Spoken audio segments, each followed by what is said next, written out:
Vamos a saludar al doctor Johan Stryker, tiene un posgrado en educación, doctor en psicología y magíster en psicodiagnóstico y evaluación psicológica.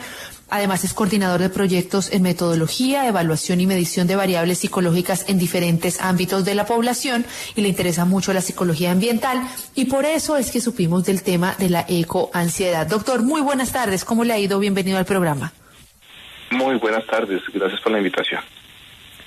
Doctor, fíjese que el término ecoansiedad no es muy común que uno lo escuche. Yo quisiera que sea usted quien nos defina, porque yo había mencionado algo sobre la American Psychology Association que hace como una definición que dice que el temor crónico a sufrir una catástrofe medioambiental.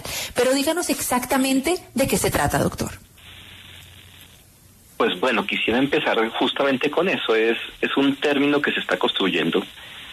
Realmente no hay una definición unificada, pero sí podemos entender la ecoansiedad como un conjunto de emociones negativas que se desarrollan en una persona al darse cuenta de la magnitud de los impactos presentes y futuros de la actual crisis ambiental, ¿no?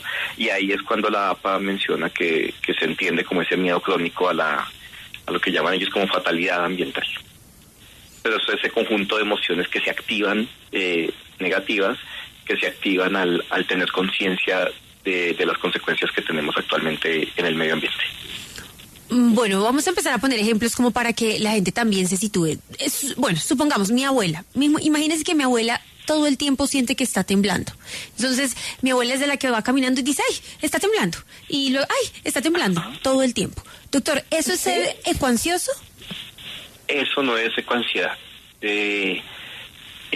Como te decía, es una ansiedad derivada de conocer lo que está sucediendo actualmente en el planeta, ¿sí? Lo que llamaríamos como crisis ambiental.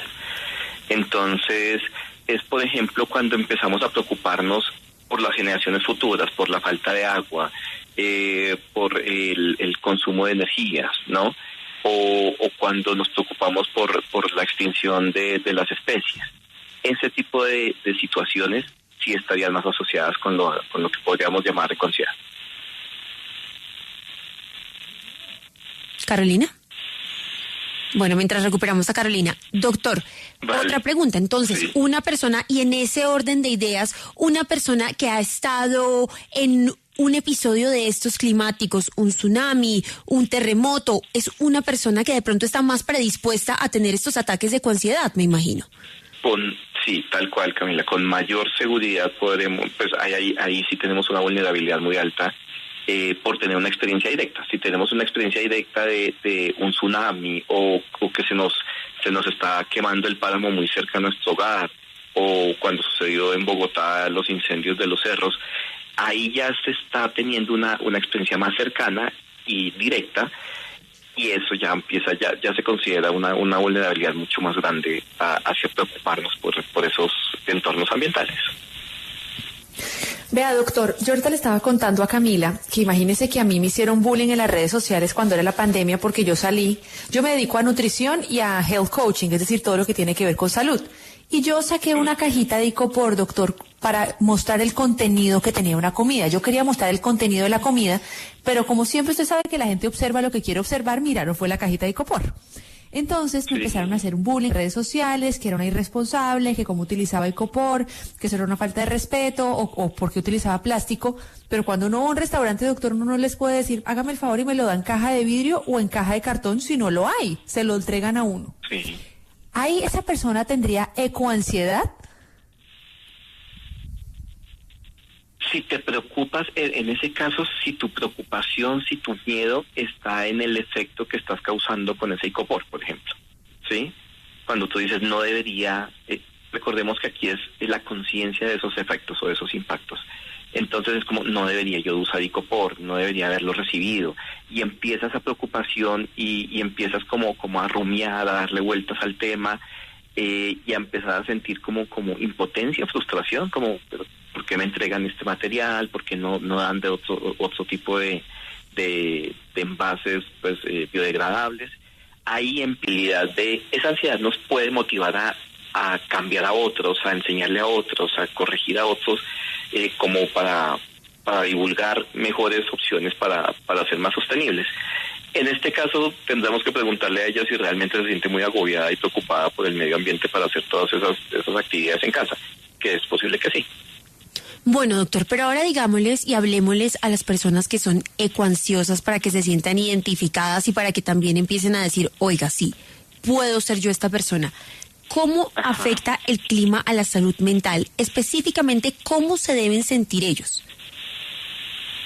Sí, entonces, como lo mencioné hace un rato, esta ecoansiedad, las principales manifestaciones son una preocupación muy alta sobre el futuro, ¿no?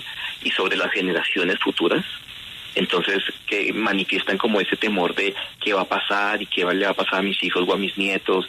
El clima está cambiando mucho, tantos incendios en las noticias, tantas inundaciones, y esa preocupación es constante. Eso será una de las manifestaciones. Hay unas sensaciones como de frustración, de impotencia, quizás de desesperanza, de pensar que ya no hay nada más que hacer, que el mundo se va a acabar. Esas son frases como muy frecuentes, y se sienten muy abrumados porque el daño, digamos, estos cambios climáticos son tan grandes y son globales que uno cree que yo no puedo aportar nada. Entonces empieza como esa desesperación de saber, de no poder aportar, ¿no? Esa sensación, y también empieza ese intento constante de aprender más del medio ambiente y ver cómo se puede hacer, como en los casos que estamos mencionando. Esos pueden ser otro tipo de manifestaciones que se asociarían con ecoansiedad. Y que terminarían, digamos, en un caso más extremo, como lo mencionaba, en ataques de pánico, en dificultades para dormir, en dificultades en concentrarse, porque están siempre como un disquito rayado, pensando siempre en esos efectos ambientales. Tenemos a Nancy en la línea. Nancy, muy buenas tardes. ¿Qué le quiere preguntar al doctor? Muy buenas tardes, gracias. Mi pregunta es la siguiente. Si soy una persona que sufro de ansiedad y tomo Escitalopram de 10, pero, ¿qué te digo? Sigo notando que me da la ansiedad porque con la comida como que me desahogo cuando me doy cuenta. Digo, ¿por qué he comido tanto? Entonces quisiera decirle al doctor, ¿cómo domino eso? ¿Cómo caigo en cuenta conciencia? Que sé que es ansiedad. Okay. Gracias. Vale, Nancy. Esto que nos estás mencionando es una ansiedad general, ¿no? Digamos, eso no es tan fácil de especificar tu situación muy puntual, pero por lo que nos comentas ya justamente estás identificando y tomando conciencia de que hay bien una situación de ansiedad, ¿no?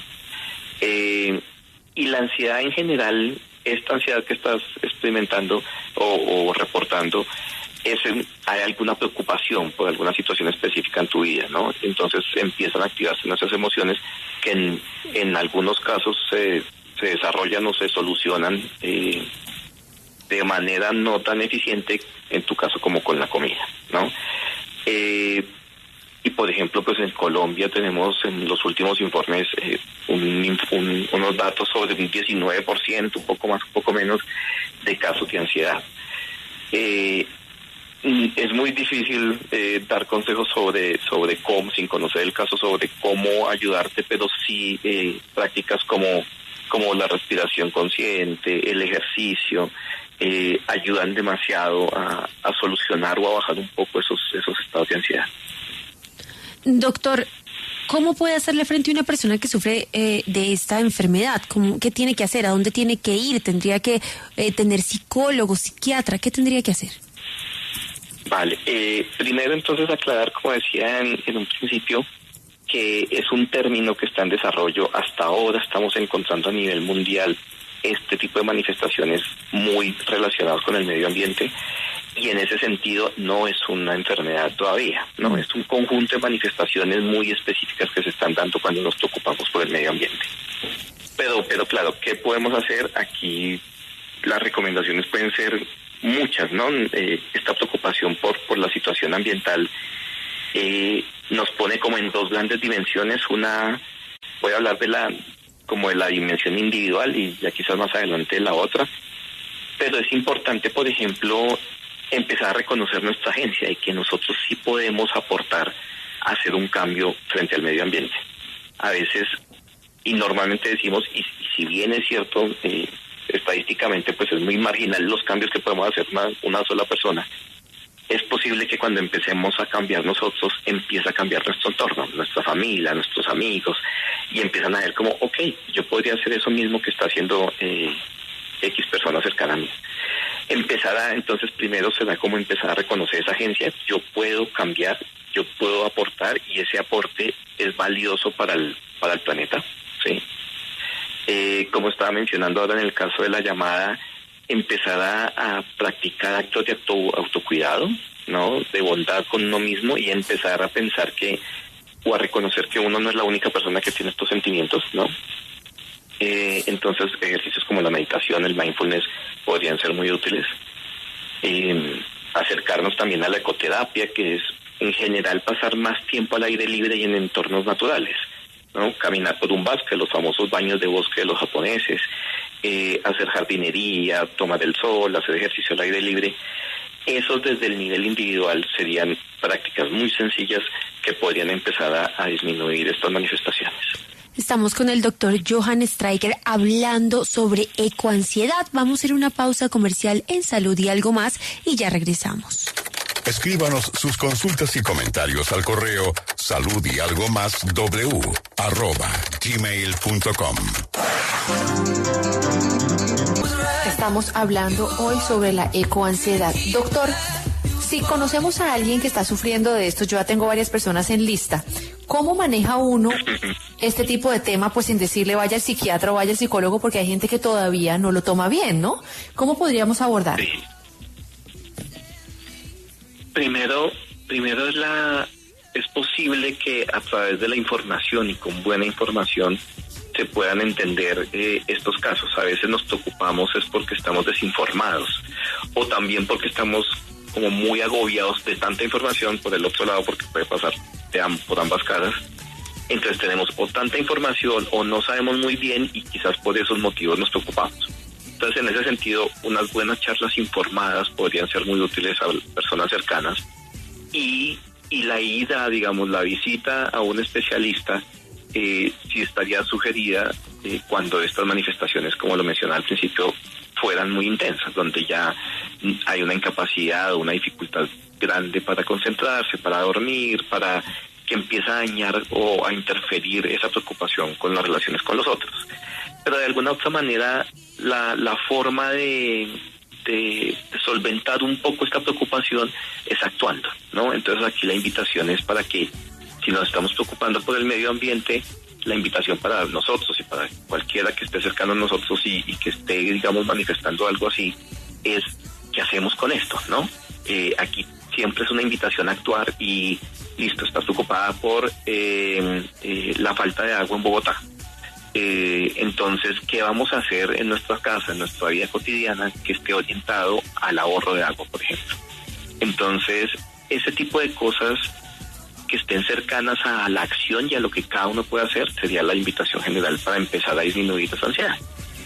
Mira, doctor, que yo recuerdo que cuando acá en Colombia, bueno, o en Bogotá, bueno, en Colombia en general, temblaba muy duro, enseguida el gobierno salía a decir que deberíamos tener un kit con ciertas cosas, como el oyente que nos dijo, yo tengo un kit con medicamentos, con linterna, con varias cosas que podían salvarnos en caso de que llegue a suceder un terremoto o cualquier catástrofe natural.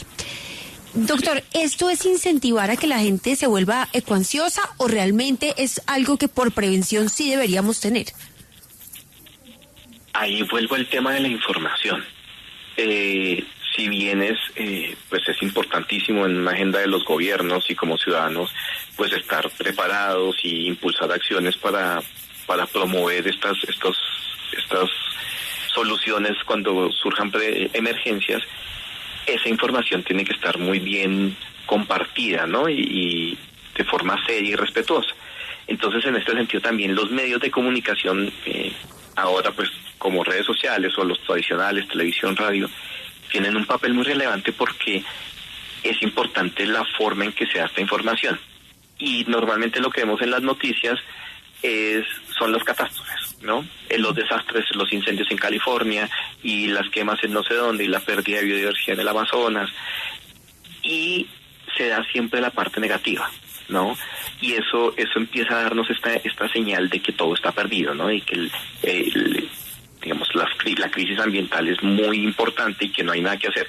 Si bien es grave, estamos pasando por situaciones graves, es importante también empezar a orientar y a que los medios muestren soluciones para afrontar estas emergencias, ¿no?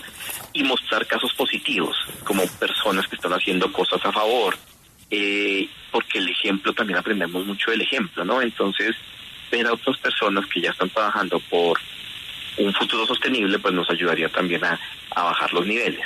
Entonces, cuando el gobierno, cuando las medidas, los medios nos muestran como esto, quizás sí están aportando, solo dándole la parte negativa, sí están aportando a aumentar estas sensaciones negativas. Doctor Johan Stryker, antes de despedirlo, ¿enseñar a otros a reciclar puede ser ecoansiedad? Enseñar a otros a reciclar es una solución para disminuir la ecoansiedad, ¿sí? Es la posibilidad de, como les decía Camila y Carolina, la posibilidad de dirigir hacia la acción y de actuar a favor del medio ambiente es la forma más importante que tenemos para disminuir esa ecoansiedad. La ecoansiedad se da esa preocupación de que el mundo se va a acabar y que si no reciclamos esto es muy grave, y entonces empiezo yo a preocuparme por reciclar en este caso.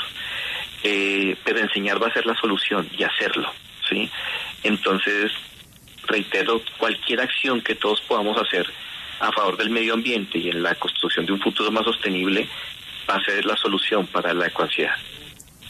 Bueno, pues doctor, le queremos agradecer mucho por habernos participado por haber participado y explicado en el programa, porque para nosotros casi que es sumamente nuevo este término. Así que, doctor, muchas gracias. ¿En dónde lo pueden contactar nuestros oyentes y las personas que quieran saber de su contenido, doctor? Claro que sí. Pues en redes, en Instagram, Twitter como Johan Stryker, y pues en la Universidad de los Andes, que justamente estamos trabajando en proyectos muy interesantes porque estudios como estos en el país no existen. Entonces estamos dirigiendo un primer proyecto muy interesante para hacer una medición de qué tan ansiosos, ecoansiosos son los colombianos, y en ese sentido pues también en el Departamento de Psicología de la Universidad de los Andes podrán encontrarnos. For the big one.